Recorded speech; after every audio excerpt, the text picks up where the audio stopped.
A person is guilty of an attempt to commit a crime when, with intent to commit a crime, he engages in conduct which tends to affect the commission of the crime. Thus, an attempt to commit a crime requiring two facets to be present: the intent to commit the crime and conduct tending to affect the commission of the crime, conduct headed in the direction of the crime, but which is not successfully concluded. That second factor is qualified to an extent. The conduct tending to affect the commission of the crime, the conduct headed toward the commission of the crime, has to come dangerously close to success as opposed to mere preparation to commit a crime.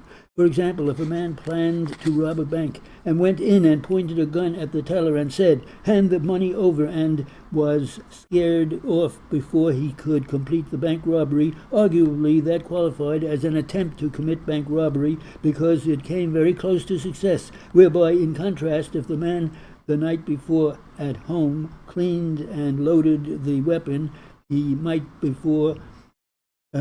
planned to use at his kitchen table, that would come under the heading of mere preparation to commit the crime. Even though it was conduct tending toward the commission of the crime, it would come to the category of mere preparation and not dangerously close to the successful commission of the crime, and therefore would not qualify as an attempt to commit the crime. Insofar as the charge of attempted murder in the second degree, a person is guilty of murder in the second degree when, intending to cause the death of such a person, he causes the death of such person. Thus, the definitions of attempted murder would come down to the following. A person would be guilty of attempted murder in the second degree when, with intent to cause the death of another person, he engages the conduct which comes dangerously close to causing the death of another person. He engages in conduct which comes dangerously close to causing the death of another person.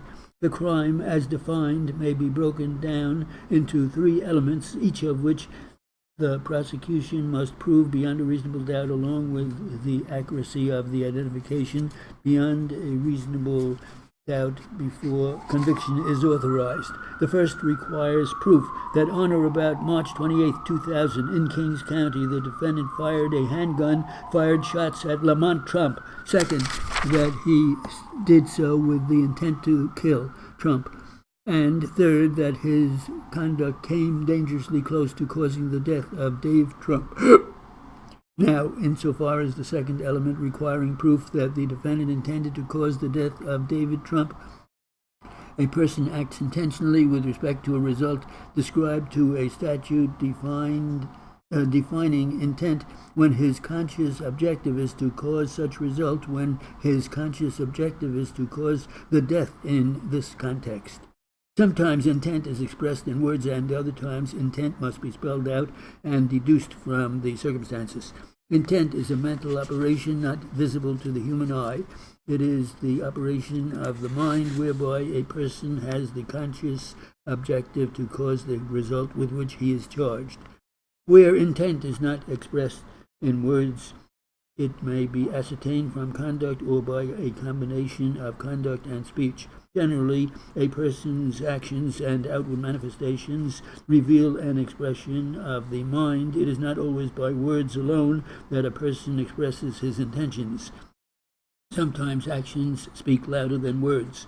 In determining whether the prosecution has proven the requisite intent to your satisfaction in this charge and the charge of attempted murder as to Mr. Stroman, whether or not the prosecution has proven the intent beyond a reasonable doubt, you may consider what, if anything, the evidence establishes the defendant did the way he did it, and from his conduct and from all the circumstances in the case. You may also consider the circumstances prior to, during, and after the event to determine whether or not the prosecution has proven the requisite intent. In addition, in determining whether the prosecution has met its burden of proving the intent to cause the death of the complainant, you may take into consideration the evidence concerning the type of weapons used and the nature and location of the shots fired. Thus, you must determine whether the prosecution has convinced you beyond a reasonable doubt that the defendant in fact intended to cause the death of Mr. Trump. The intent to kill need not be found to have been formed at any specific time. There is no such thing as premeditated murder. Under our law, premeditation is not an essential element of this crime, or of any crime which would be submitted for your consideration, but you must find beyond a reasonable doubt before it unlawfully is found against another.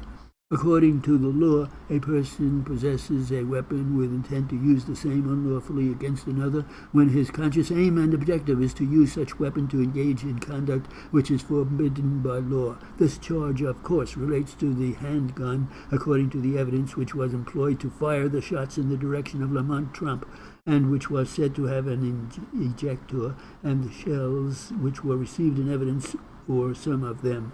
If you you will reach this charge in any event if you find that each of the elements has been proven beyond a reasonable doubt, that defendant was correctly identified beyond a reasonable doubt. Your verdict must be guilty.